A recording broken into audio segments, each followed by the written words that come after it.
اشنا هو احسن مارشي نخدم فيه لي كوميرس في 2026؟ اولا يا شباب ما كنختاروش المارشي بالكوست.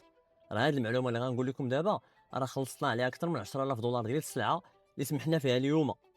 يعني اليوم تنهضر معكم ديك السلعه سمحنا فيها نسيناها بسبب اننا تقدمنا لواحد المارشي لحقاش فيه كوست طايح. فشنو هما المعايير اللي كيخصك تاخذهم بعين الاعتبار باش انك تدخل تخدم في واحد المارشي؟ اولا هو سعر الصرف.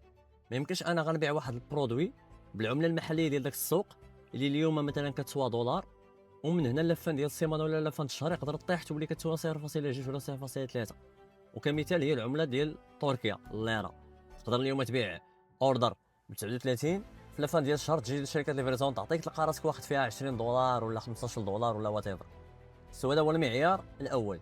المعيار الثاني هو الدخل الفردي ديال دوك الناس. واش الناس كيدخلوا شويه يقدروا يصرفوا على الرفاهيات، ولا حدهم الماكله والشراب؟ يعني ان فوق كتفوت معاهم الخبز والماء ما تيبقاوش يكونسوميو. هذه الحاجه الثانيه.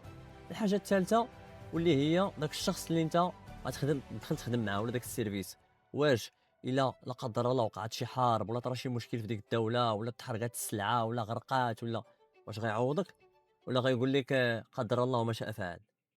والحمد لله هاد المشاكل ما عمرك غتلقاهم مع ليتسبونتي دوت كوم. تهلاو.